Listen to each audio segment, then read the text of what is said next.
Welcome to my Hebrew channel, Mila Braika. I'm looking at Ruth 3, verse 11, using an ancient manuscript for that. So if you have a modern Bible or have a modern printed Bible or an app on your phone or on your computer, kindly look at that and you'll be able to follow with that as well. I'll only have the Hebrew up and I'll be translating it on the go into English. Now, of course, this very literal translation as it goes through word for word, and we'll be looking at the structure of this passage.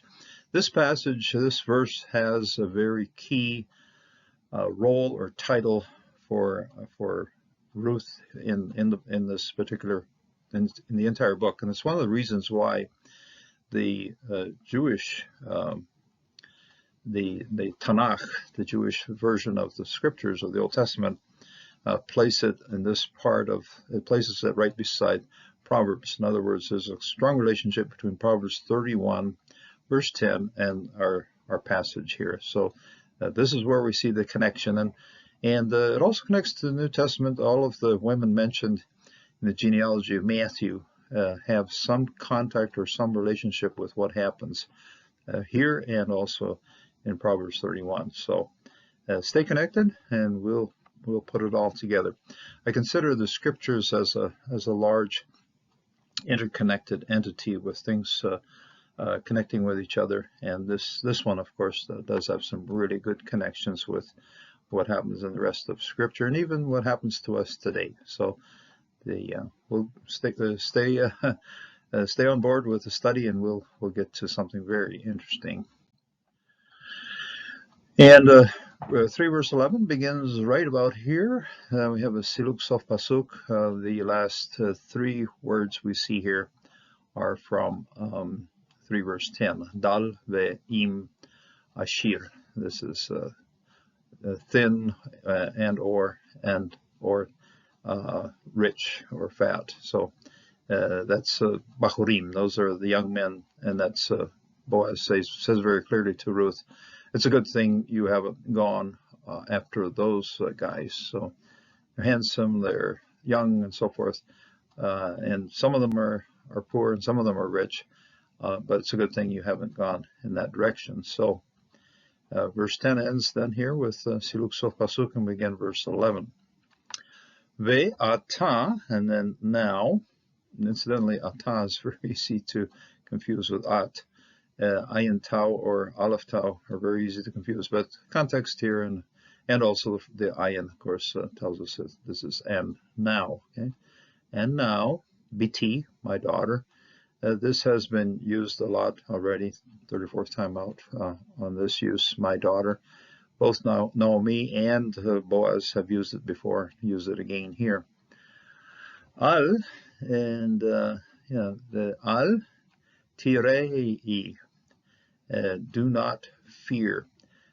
Prohibition in negation, that is a prohibition that's to prohibit something, is the prohibitive particle, that is the al, that is do not, and then it's attached to a verb that is in the prefix form, and the prefix here is the tau, that is you, and the root here is the complete root, that's yod resh aleph. This one's very easy to confuse with resh aleph hey, but it's very clear here. It's do not fear. Okay, do not fear, and it's I would expect a natna here, but it's simply a munah, so it's a sort of a not a real stop here, but do not fear. Now kol, this is all. Ashir, which begins a relative pronoun beginning clause, a subordinate clause here. Tomri, all that you say. Okay, this is still second person tau here as well. All that you say, ri, to me. Okay, all that you say to me, she lach, I will do for you. Okay, this is a prefix form then of first person singular. It's a common, both masculine and feminine use the prefix here, but this one's in reference to Boaz, so it's going to be I will do for you. And right here we do have the atna. So finally, logical division of the verse with the atna, dividing it right here. And then the next section begins on the explanation as to why he is willing to do everything that she says. And whatever she's saying is because Naomi has told her very clearly what to say. So, I will say, I will do for you, to you, ki, because Yodea, okay, because it is well known. This is OA, you're going to have a participle. This, incidentally, in modern Hebrew would be a present, but here we have it meant participle. Of course, does function, has a much broader stretch of timing. So it is that sense. Okay, all of ki, Yodea, because they know, they are knowing. Kol. Now we saw a kol here with a kamis holam lamed, or with a kof, kaf holam lamed, and here we have a kaf kametz, and this kametz is kametz hatu, and it's tied in. The difference here is you don't have a makef, and you have a makef right here. So this particular kol is tied in with a makef, and it loses its accent because it's lost its accent, and its closed syllable, it is pronounced O. Just simply, the reality of the whole matter is that kol is going to be used with an O sound almost all the time. If you see with an A sound, then it's probably a verb. So kol, sha'ar, all of the gate. Sha'ar is that's the large city gate. There are two ways of saying door and gate. One is dalet is door, and the other one is gate is sha'ar. This is the place on which all of the social things take place. The judges sit there. A lot of the commerce takes place at the gate.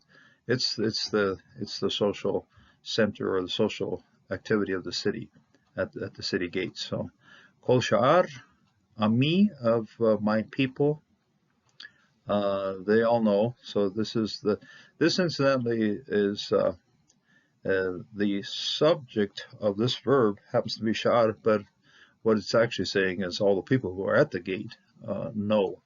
That is my people, ami, know.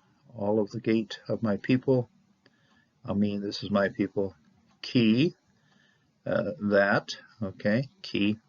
So we have ki yodea and ki eshet. So eshet here is a construct form of isha, and it's an eshet hayil. So you construct with hayil a woman of strength, a woman of virtue, and this then is exactly the same term that we find at when we start out with Proverbs 31 verse 10, and that is eshet hayil miyam atzah, who can find her?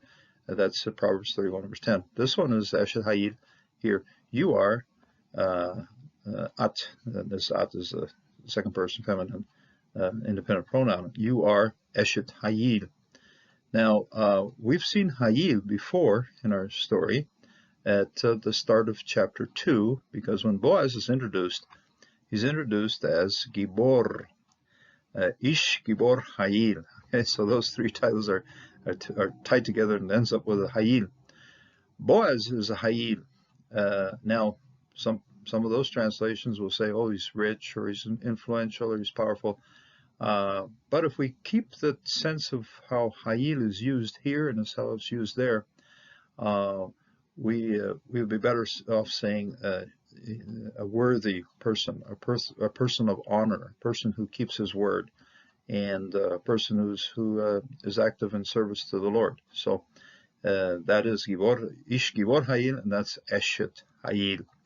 And so, in a sense, the entire book of Ruth is basically a definition, or it's an example, we would say, of the Eshet Hayil that we see in Proverbs 31. So Proverbs 31 has the entire alphabet. It's an acrostic, starting with Aleph all the way out to Tau, and all of the characteristics of an Eshet Hayil are listed there. And then the Hebrew scriptures go, want an example of Eshet Hayil? Take a look at Ruth, and she fulfills a lot of those things. One of the details that we've seen so far in the story is the willingness to get out there and get involved and get in with the work and get in contact with people and so forth.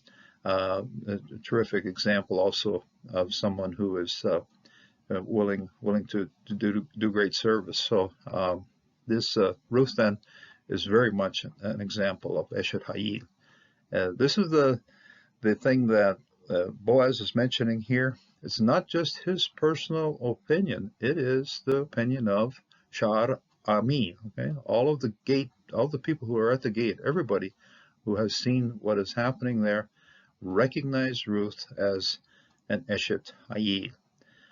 This is a tremendous, a story for us, a tremendous example for us. We see in the women that are mentioned in the genealogy of Matthew, the first chapter there, those women also were involved, very active, looking for redemption. Many things that can be compared of all of those mentioned in there and here as well. So Eshet Hayil, you are Eshet Hayil. Our verse closes with Siluk Sof Pasuk right here. This one's Siluk and this one's Sof Pasuk. And so if you are a man, then be an Ish Gibor Hayil, like Mr. Boaz. If you're a woman, then be an Eshet Hayil, like Ruth or all of the other ones in the first chapter of Matthew. So they all had to struggle, had their struggles in life, but with the help of the Lord, overcame them and became part of the genealogy of Jesus. What a beautiful privilege it is to see those names and know that even through trials and troubles, they came to form the part of a very, very, very important lineage. So may God bless and may God strengthen you in this day until the next time.